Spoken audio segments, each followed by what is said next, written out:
struck me were when you described seeing the ultrasound and you included the detail that's just so horrible and disgusting, the beam me up Scotty part. And then also the smell. And you even put like a pause there to let people, did you even know abortion has a smell? And you made that pause so that they could get that. I mean, God, it was so That powerful. I was mean, that was actually not scripted. was it Yeah, that really? was that was I had to write everything out, which is Mhm. that's very unnatural for me. Yeah. I can count on one hand the times I've had to write out a speech and read it. But that's, you have to do that. They have to approve your speech. It has to be under so many hundred words. And so I did that. And so I had said in my speech, I think I said I've seen abortion, I've smelled abortion, Mhm.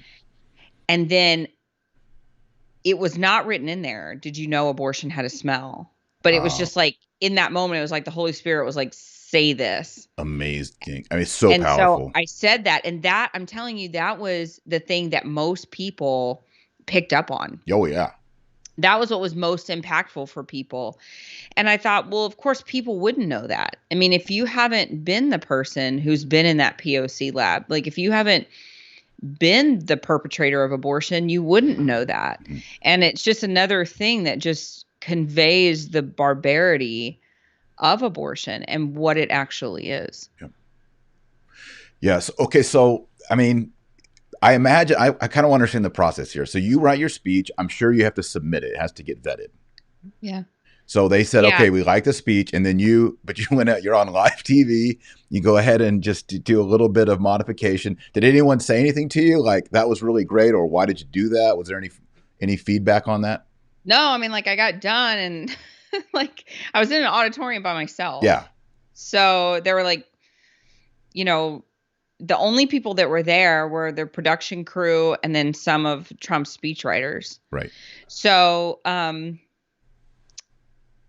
I, I get done and the uh the speechwriters, they cut away and the speechwriters are like, yeah, they're like Good. They cheering, liked it. They like the liked it. three of them back there. And then and the production guys, the guys that were running the camera, um one of them was like, whoa, I've never heard anything like that before. No, I was the same way. I was just Um and then the other guy, the other production guy who was like telling me like, okay, walk up now, leave now, like that sort of thing. He just said, he just looked at me and he was like sort of like, I don't know, like emotional, I guess, or whatever, like a little teary. wow. And he was like, I've been here for all these talks. And he was like, that's the most powerful one I've heard so far. Yeah. And he was like, that's going to change minds. Yep. And I was like, well, that was my prayer. I mean, it's not about me. I mean, it's God's story. It's about him. And that's really, I mean, that's cliche. That's what everybody says. But I mean, really, that was my prayer, like during this whole process. So It was powerful, and I mean, I was praying Hail Marys for you as soon as they announced you. I was praying for you. I sent you a little text. I was like praying for you, Abby, praying. I was praying, praying, but I was like both of those. The when you talked about the little baby and the spine and the remark, "Beam me up, Scotty," I was just like punched in the gut. And then did you know abortion has a smell? Pause. I was just like, oh my goodness, like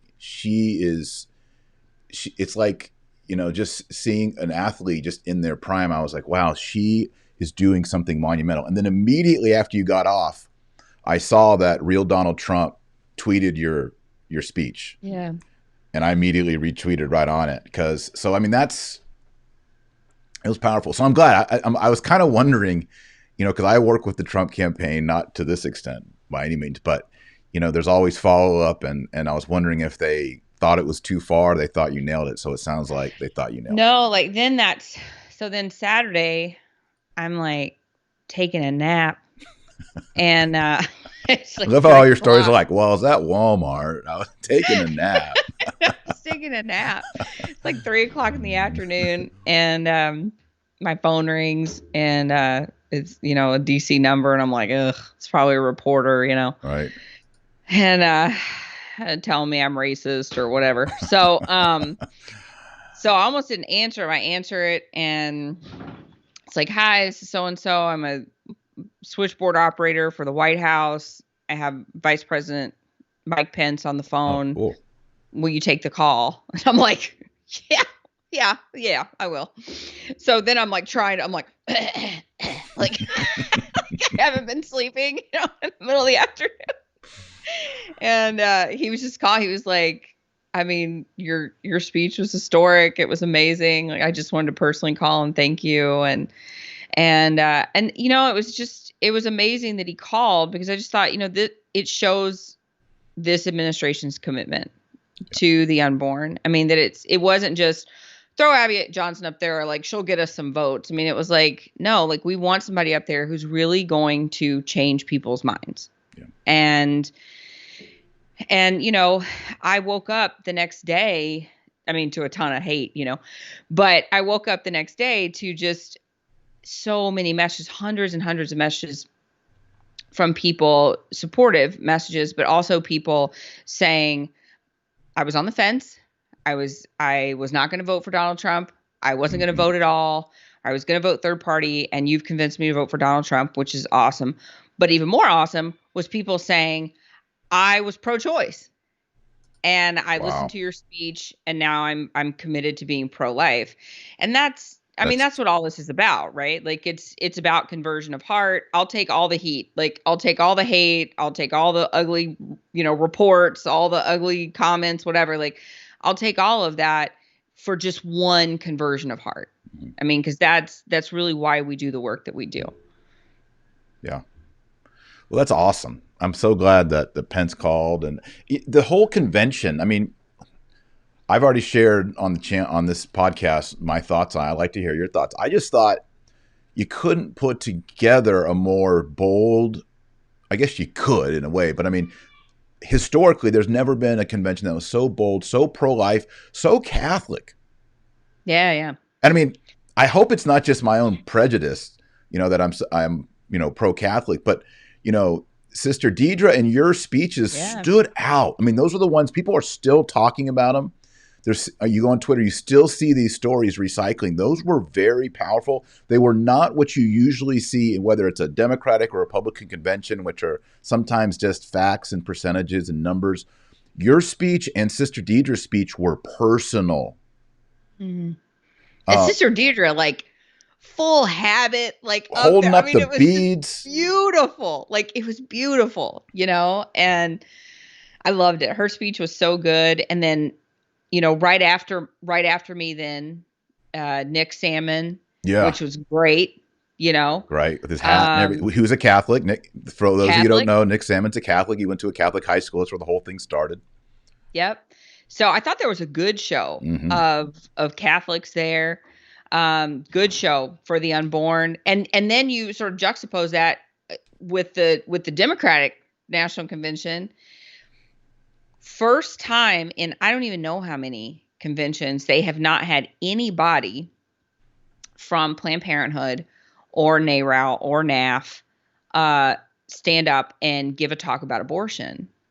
So you sort of like contrast those two conventions. It's almost like they were trying to pretend like, well, we want to like distance ourselves from abortion a little bit, because I think they realize it's just not a winning issue for them. Now, don't get me wrong. They are probably the most extreme ticket on abortion we've ever seen. So don't let that fool you. Like they're super pro-abortion, but I think they just realized like abortion is, I think for a long time, Democrats have thought, abortion is just sort of a settled issue. Like Roe v. Wade is just, it's in the books forever. Like it's going to be codified into law forever. But now they're seeing that's really not the case. And the more we talk about it, the more we talk about the science behind it, the more we talk about the logic, the more we talk about reason, like the more we talk about it, the more people are realizing like, oh man, maybe I'm not pro-choice, Yeah. right? Like maybe the issue of life makes more sense than what I thought it did. And Yep. people are landing more on the side of life than of choice, and they're losing their constituents. And so I think they're trying to stay away from it as much as they can. It's becoming, everyone who's super pro abortion already votes Democrat, but for those of the swing voters, it's becoming a liability. It is. And what's great is because it's a liability, we see the Republicans, they are taking advantage of that liability and saying, no, we are going to feature pro-life voices. We are going to feature authentic Catholicism. We are going to allow people to say the name of Jesus Christ in our convention. We are going to have someone like Abby Johnson, who's written a best-selling book, has a movie about her, get up and say these things that are really uncomfortable.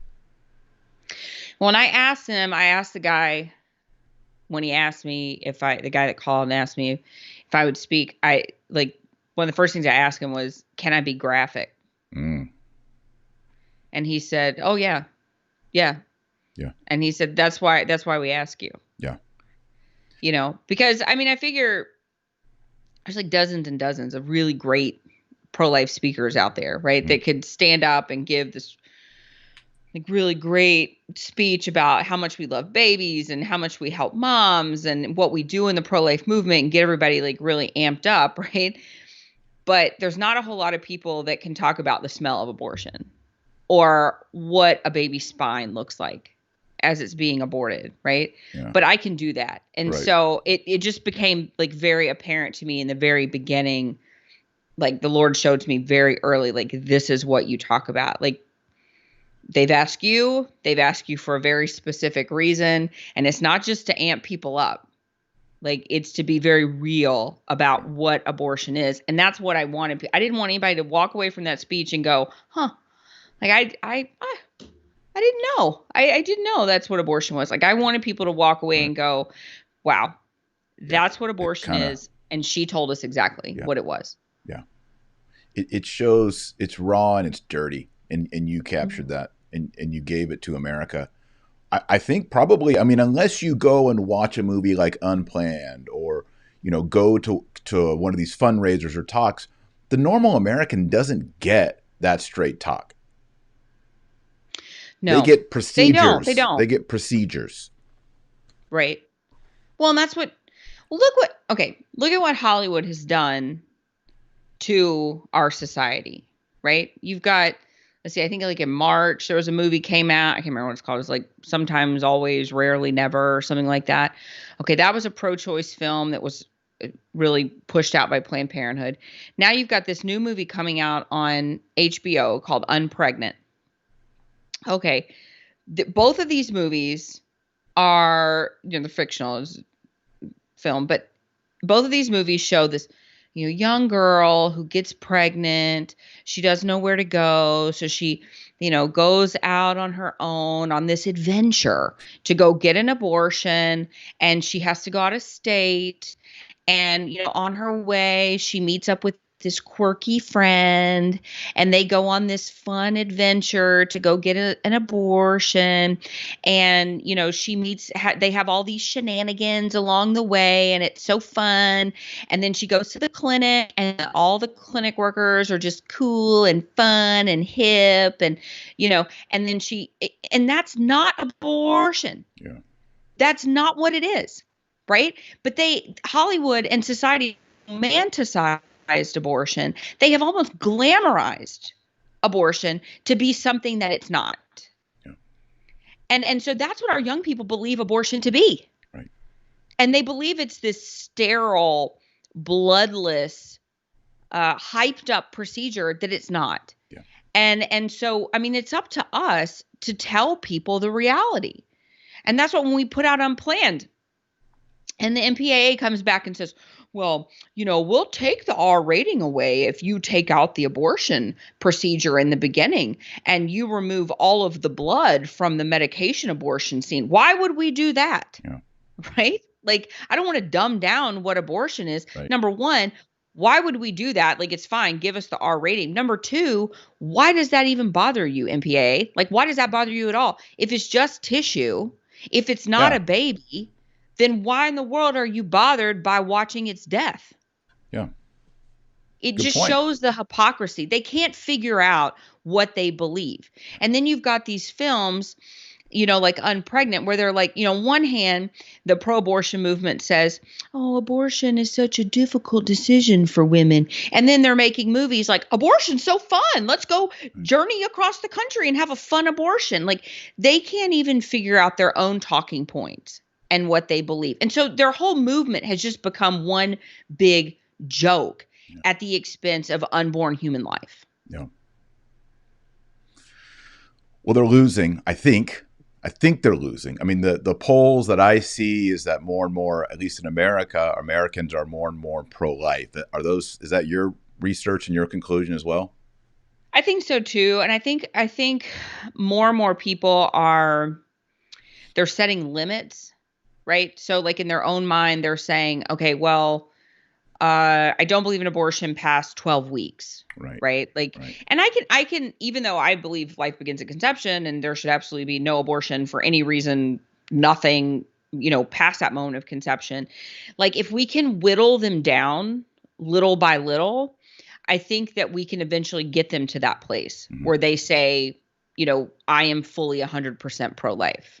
Right. Yep. But we've got to start somewhere. We have to start them somewhere. So yeah, these it's the same snowball people, argument.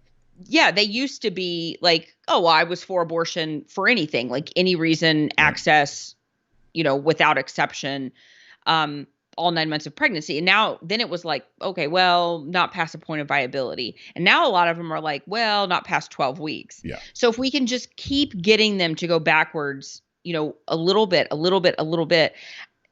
I think that we can eventually get them to the point where they're actually legitimately pro-life, right? And because we have the science. That's right. As the science becomes more and more explicit, it's the obvious age in the womb has to keep bumping down until you get to conception. That's right. And then we can talk to them about morality. So, okay, so your morals change as science continues to advance. Like, how does that make sense? Right. And so you start having those conversations with them and things just start not making sense to them. Yeah. And that's how people start becoming pro-life. That's how people start having a conversion of heart. And so, but it happens through dialogue. It happens through conversation. So we need to be having those conversations with people. Yep. Yeah, a lot of people, especially Catholics, feel uncomfortable with this because this does happen in politics, where people are using gradualism to knock down abortion. A lot of people are like, it's all or nothing. We either, it's no abortion after conception, or you're fake, you're fake conservative, whatever. But you have to realize that you get someone to say, okay, is partial birth abortion killing a human or not? Well, yeah, that is. Okay, well, what about 2 minutes before? 2 hours before, 2 days. You see, this is the snowball. And we get the snowball rolling. And just like Abby's saying, okay, then they're like, okay, well, I'm only, just the last the first 2 trimesters. You're like, okay, well, what about 20 minutes before that? I mean, you just whittle. And a lot of people, I mean, it's odd. It seems kind of obvious if you've been pro-life for a decade or you were raised Catholic, but some people actually need to go through the mental exercise of whittling it down till you get to an embryo. Yes. Well, and that's why I tell people sometimes they'll say like in Texas where we are, like you can't have an abortion past 20 weeks. Okay. That's the law. So, sometimes I'll talk to pro-choicers and they'll say, well, I mean, you already have 20 weeks. I mean, you already have a 20-week baby. I'm like, but what if that ultrasound's wrong? Like, what if they got it wrong? Yeah. Like sometimes an ultrasound can be like a week or so off. So what's the difference, really? And then they're like, well, I don't know. Mm-hmm. And I'm like, well, tell me what the difference is. What's really the significant difference between? And so you just start having those conversations, you start whittling it down, and then you're like, okay, but so what's the difference between a 20-week and 19.6 weeks? Right. What if the ultrasound was off? What if, and they have to go through that mental gymnastics in their head. And I think you're right. Like for people who have been just I think, people are like, everybody knows what abortion is. Everybody knows, Abby. Why do you feel like you need to tell them? Everybody knows. Not everybody knows. Right. I think for people who have been like in the pro-life movement for a long time, or this is sort of like, that's just what they do, like people who are immersed in it. Yeah, we think everybody knows. But I would say most people actually don't know. Most people don't know the reality of abortion. Most people don't know what abortion procedures look like, what they, what an abortion actually is. They don't know that babies' heartbeats begin 18 days post-conception. They don't know that fetal brain activity begins at 8 weeks post-conception. They don't know these things. And so that's why dialogue and conversation is so important, because people just don't know. We think everybody knows because we know, right? But not everybody knows. Yeah, and especially if you are a 17-year-old girl, maybe you've only seen some silly depiction of it on a sitcom or a movie or a TV. She doesn't know that. And honestly, I didn't know there was a smell to abortion until you told us on national television. I thought there'd be a little bit of sobriety where they wouldn't, say a Star Trek reference while they basically destroyed a human life. It's so cheap and disgusting and cavalier. It makes you realize this is sick. These are sick people. This is, we would say, demonic. Yes. Yes. Well, it is. I mean, it's evil. It's demonic. Abortion is, it is evil. Yeah. It is demonic. I mean, it's bloodlust. Yeah. Right? I mean, that's what it is. It's of Satan. Yeah. I mean, there's just no getting around it. And that's what I tell people all the time. Like, when I started my ministry and then there were none, people are like, oh, why can't they just get another job? Like, so what? I needed another job. I just got another job. I'm like, no, you don't understand. When you've been in an abortion clinic and you have smelled evil, you have pieced these baby parts together, you have touched evil, you have seen evil. Like when you have participated in evil in this very tangible way, a way that you experience it in your senses, that evil becomes part of you. And you become a demonically oppressed person. Mm-hmm. So it's not like leaving your job in the insurance industry. It's not like leaving your job as a waitress.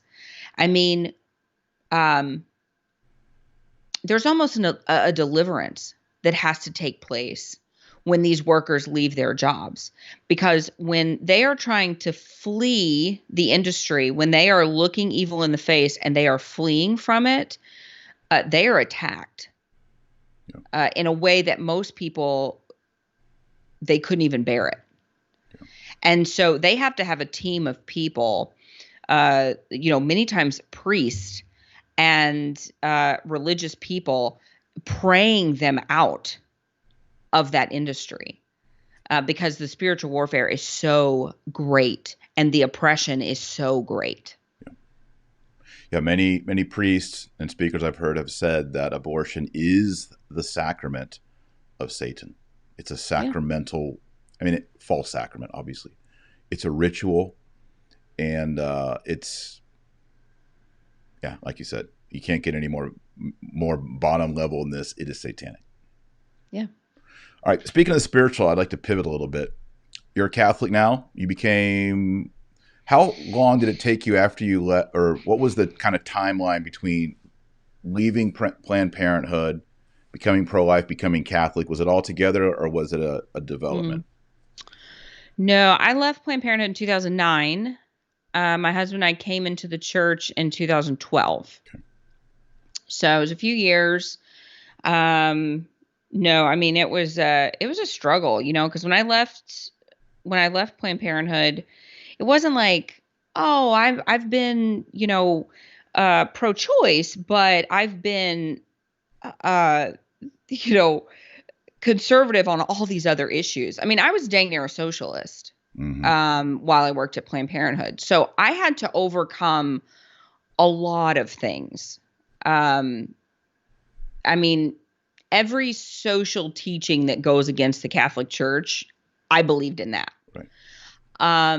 so it was a change, and also a change for our marriage. I mean, I had so greatly emasculated my husband, that, I mean, our marriage was in complete shambles. I mean, we really hardly had a marriage anymore. Um, I was a terrible mother. I mean, I didn't know what it was to be a mom.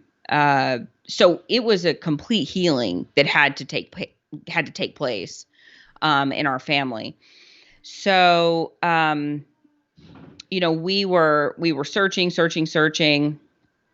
All of our new friends happened to be Catholic, and so they kept bugging us about coming to mass.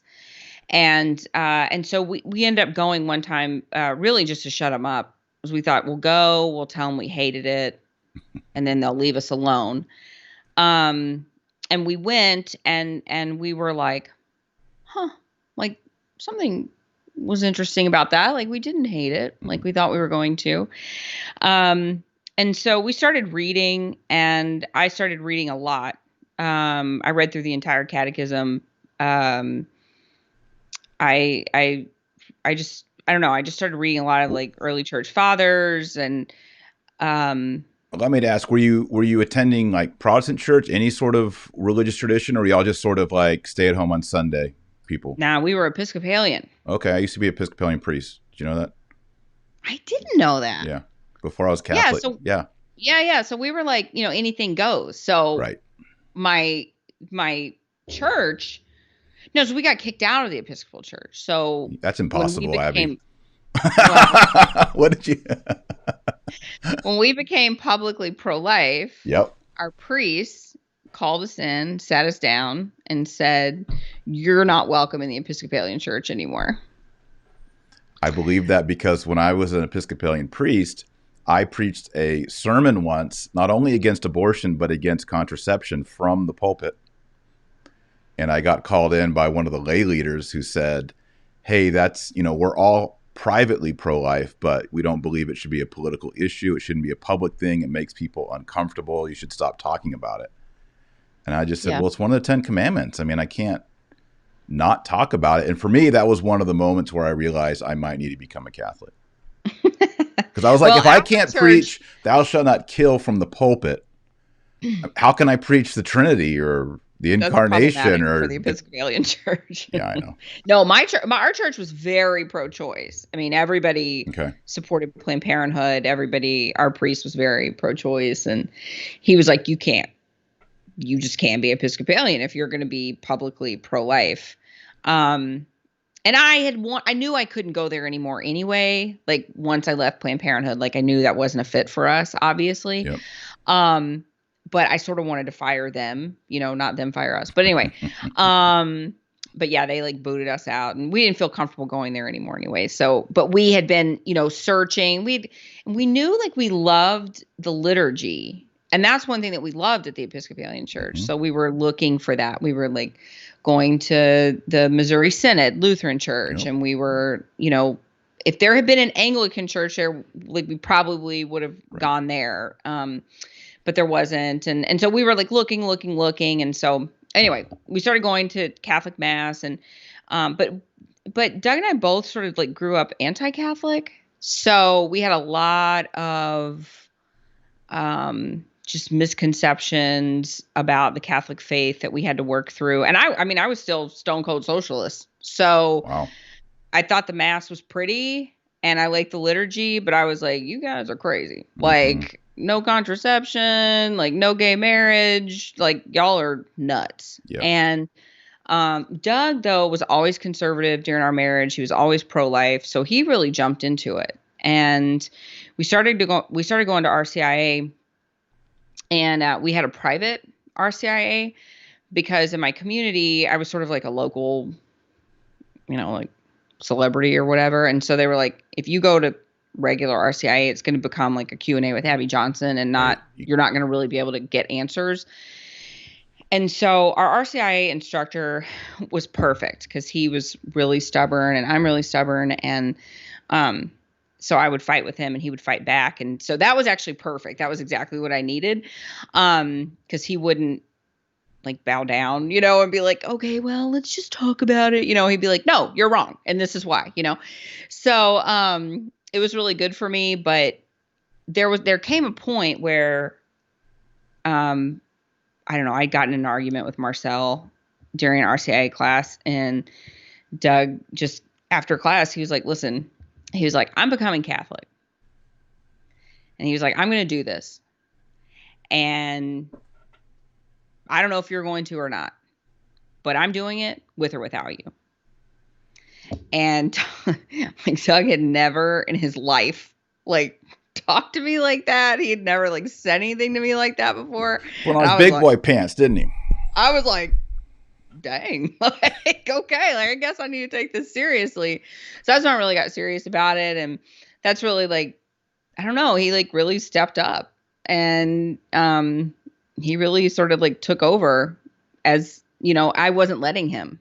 Mm-hmm. And that's really like when healing started happening in our marriage. And so we ended up, the Lord started really working on me. We ended up coming into the Catholic Church Easter Vigil of 2012. And then I guess like in the past year, I felt like a real like unrest in me.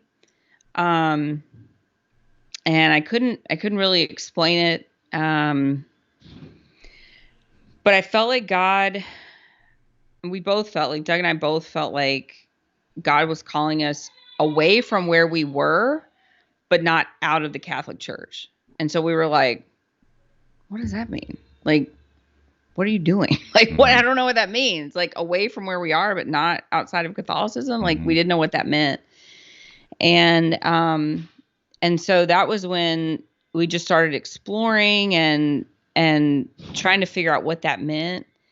And so then just like a few months ago, just one day on a whim, I was actually like scrolling through Twitter or something, and I was like, Latin Mass. I was like, that's what we're supposed to do. That's where we're supposed to go. And I was like, really? You think? And I was like, yeah, I think so. And he was like, okay. He's like, yeah, let's do it. And so we went, and I don't know, it just felt right. And yeah, I mean, there's a lot I could say about it, but that's sort of how we sort of fell into it, I guess.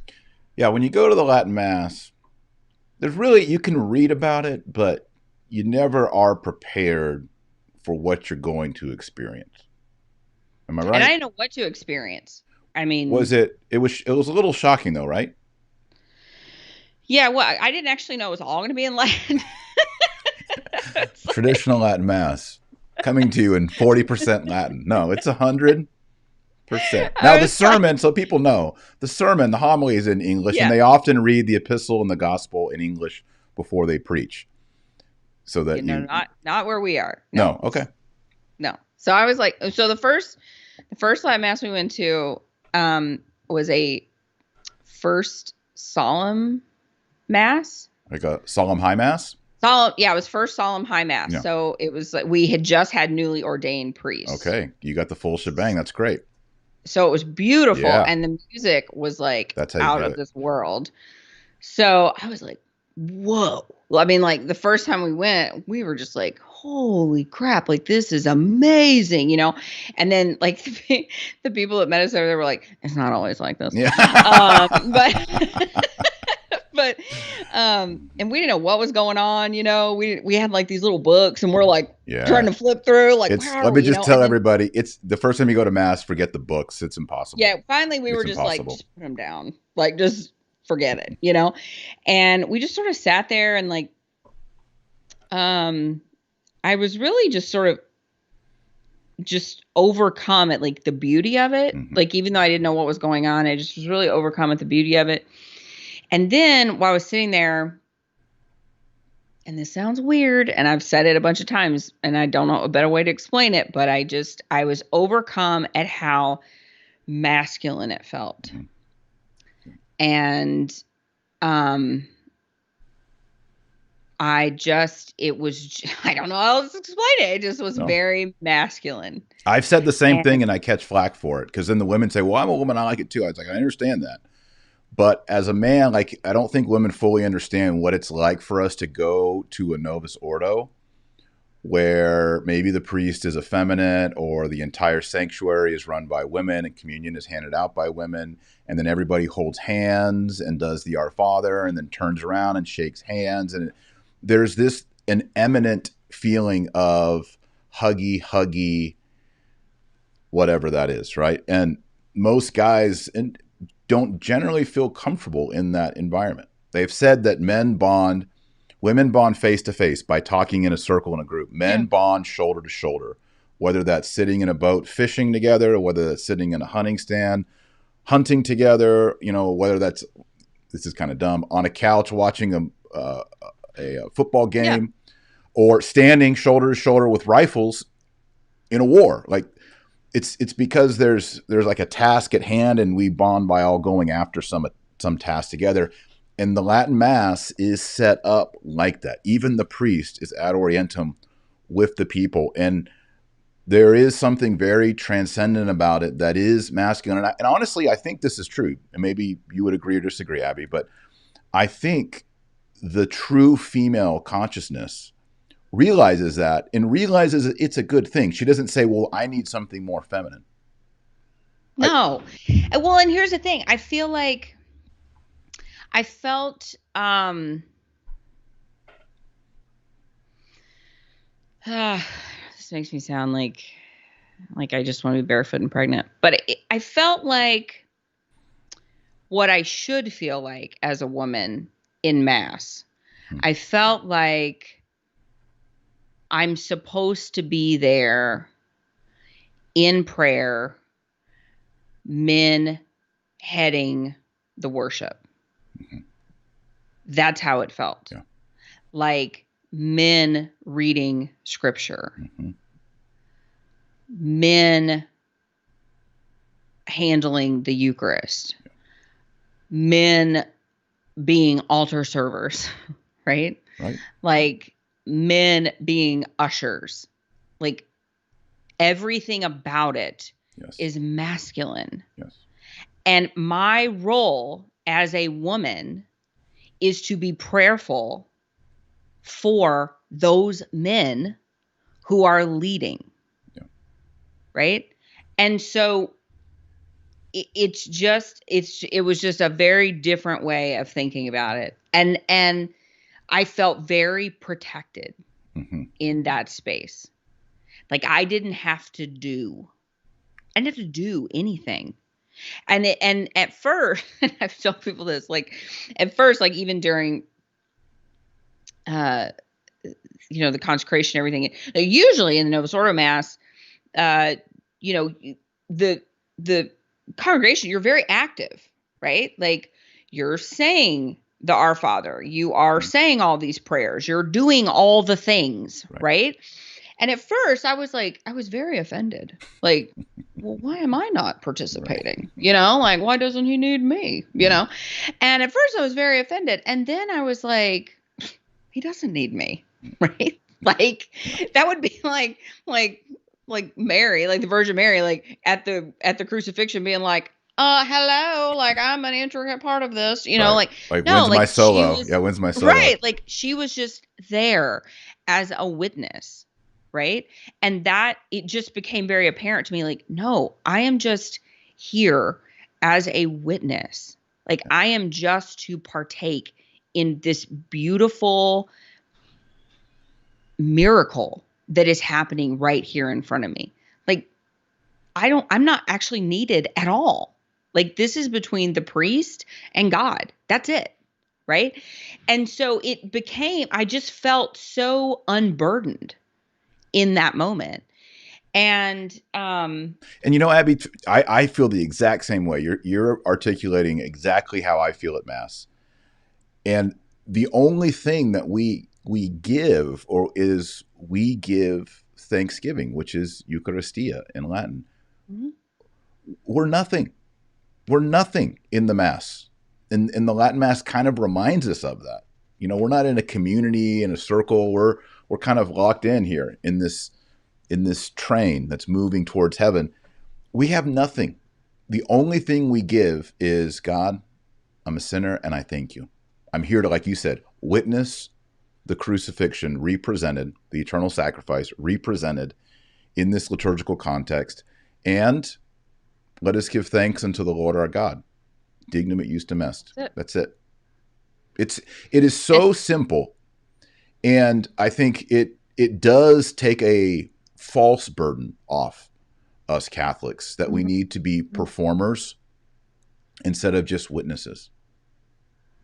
Well, the thing I love about it is that like it's sort of funny because I guess that the first Latin Mass we went to, I guess things were a little different because it was like a solemn high Mass or whatever. So like people were kneeling and standing like a little differently or whatever. Mm-hmm.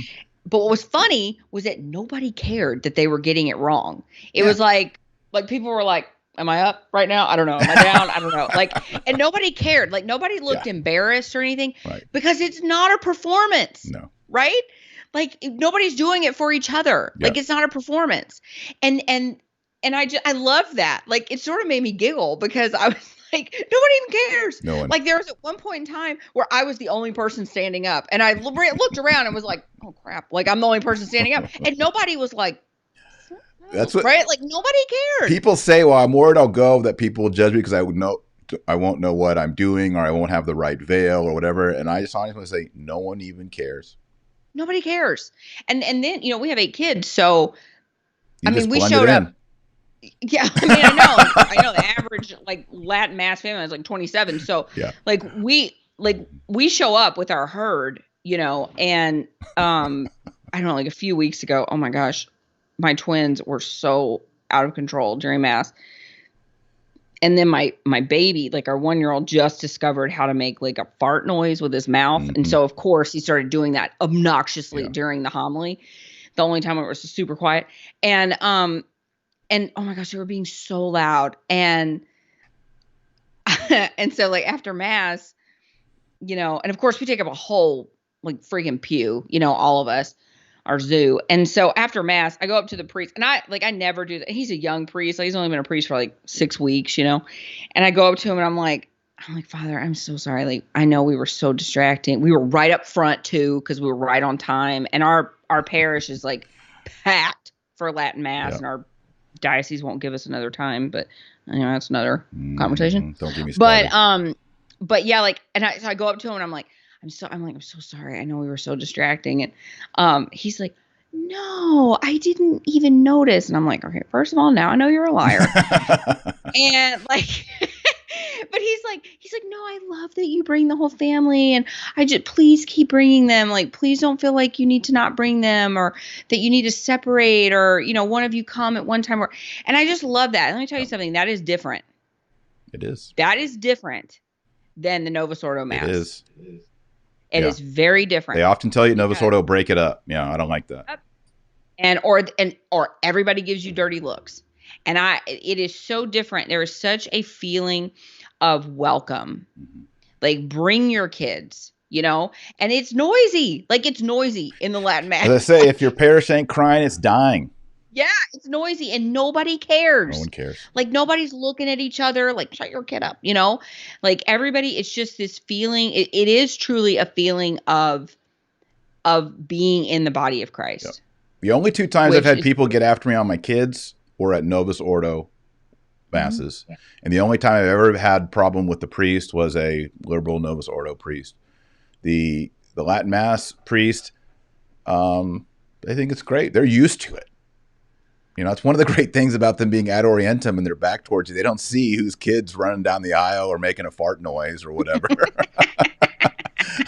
You know, or which dad had to take his kid out 6 times during the Mass, you know. That's great, you know. Whereas, you know, in the Novus Ordo, sometimes these churches are in the round. If you go to the back of the church, 50% of the audience can still see you. No matter where you go in a round church. The odds are against you. You can't escape with your child. So Well, I mean, that's great. You're new to the Latin Mass, but everything you said is the exact same way that I would say it after having gone for however many years. Is that the burden is off of you. It is about an objective action happening at the altar, the miracle of transubstantiation. We are here chiefly not for anything cute, not necessarily even primary for a homily, or to do something so that our friends see us and say, you are really good at reading Romans or whatever. But we are there to witness the sacrifice of Jesus that forgives us all of our sins. And we just say, thank you. Whether we're able to receive communion or not, we say, I thank you, God. That's it. That's it. That's the and essence. I will say, though, the homilies have been on fire. Yeah, homilies are better. Homilies, not always. I've heard a couple. Maybe the worst sermon I've ever heard was in a TLM. So it's not always that case, and it's not always welcoming. If you're watching, you're gonna meet some jerk at a Latin Mass place, or a mean old lady, or whatever. I don't know. It's not a Shangri-La. I try to tell people it's not a Shangri-La, but it is pretty good. It is pretty good. It is. Well, and I'll tell you, one of the reasons that I was so resistant to Latin Mass was because of some of the people who go to Latin Mass. And they're very vocal on Twitter. And sort of this like exclusivity. Mm-hmm. And that's wrong too. Yep. People are not going to feel welcome into the Latin Mass if you are constantly out there making yourself as the better Catholic because you go to Latin Mass. Right. That does not bring people into your fold. No, right? Bad marketing strategy. Yeah. It's terrible. So, but I remember thinking like, ugh, like these Latin Mass people, they are the worst. Yeah, they're the ones that are on Twitter. I mean, when you go to actual parish and people are like, oh, hey, they're beautiful. My name is so-and-so. Oh, you have beautiful kids, how long have you been coming? It's just kind of normal. Can I get you a cup of coffee or whatever? It's pretty normal. I mean, we have Knights of Columbus and, group outings and go to baseball games as a parish. I mean, it's kind of, there's a lot of normalcies there. But when I go on Twitter, I'm like, oh, here come these jerks again. And they're anonymous and they have weird, Latin names on Twitter and they attack people. But I think I'd say at least 90% of your TLM people are pretty much like lawyers and plumbers and, normal people with kids and families. Some of them are single, whatever, it's just normal. Yeah. So, well, Abby Johnson, thanks for coming on. Thanks for everything you did at the Republican National Convention. That was a historic moment, I think, in American history. It was the moment in which America had this collective gasp of the smell of abortion. I mean, I bet if you went and just surveyed even not non-Catholics who watched the entire convention and asked them for sound bites, all of them would mention that moment in the convention. So thank you for being bold. Thank you for being open to the Holy Ghost. And also thanks for sharing your transition, your journey into the Catholic faith, and even going to the Latin Mass with your family and your husband. It's awesome. Yeah. Praise God. It's fun. Yeah. So we have all the books now and everything, and like we're learning, but it's a lot to learn. I mean, it's beautiful, right? I mean, that is the Catholic faith, is that you're always learning. Like you're never like, oh, learn that, like check. I mean, like we're always learning, and that's really the beauty of it. So that's what people say. They're like, well, I don't want to go to Mass because I want to understand everything. And I'm like, there's saints who have been going to Mass since they were infants till they were 80, and they don't fully understand or appreciate the holy sacrifice of the Mass. So if you think you've got that taken care of, you're definitely off. Definitely off. None of us, not even St. Thomas Aquinas or St. John the Evangelist, great theologians, fully appreciated or comprehended what the Mass was. So we're all babies. Yeah, absolutely. All right, Abby, I'm going to close this up. We'll pray the Hail Mary and the Glory Be. I'll pray it in Latin. If you want to jump in, you jump in. Yeah. I'm all over that. Next time. My Latin is so Abby, awesome. I fully expect you to be hitting, getting the Ave Maria right on target. So I'll say it, and then we'll close up. Oremus. In nomine Patris et Filii et Spiritus Sancti. Amen. We'll offer this Hail Mary for Abby and all those involved in the pro-life movement. Ave Maria, gratia plena, Dominus tecum, benedicta tu in mulieribus, et benedictus fructus ventris tui, Iesus. Sancta Maria, Mater Dei, ora pro nobis peccatoribus, nunc et hora mortis nostrae. Amen. Gloria Patri, et Filio, et Spiritui Sancto, sicut erat in principio, et nunc et semper, et in saecula saeculorum. Amen. Our Lady of Guadalupe, pray for us. In nomine Patris et Filii, et Spiritus Sancti. Amen. All right, Abby Johnson, thanks so much. Before we sign off, I just want to remind everybody, please like this video. That tells YouTube it's a good video, but YouTube's against me, especially if I talk about the A word with Abby Johnson. So the way we get around that is everybody just shares it on Facebook. So hit the share button, share it with your friends on Facebook, because YouTube isn't going to promote this video. 100% guaranteed this video is going to get sloshed to the bottom of the YouTube share list. So please share it on Facebook. That's the only chance that anyone will ever see this video, is you have to share it on Facebook. Also, if you're new, please subscribe and hit the notification icon, the bell. That'll tell you when we do new live shows. And also, as I always say, make sure you pray the rosary every single day. If you don't pray the rosary, you're not on the team. The rosary is a great weapon against abortion too. It is the weapon, the battering ram against all heresies, and it is the chain of life. So pray the rosary every single day. Again, Abby, thanks for being on today. Of course. Thank you for having me. Appreciate you. And remember, our Lord Jesus Christ said you're the light of the world and the salt of the earth. So go out there and be salty. God bless. God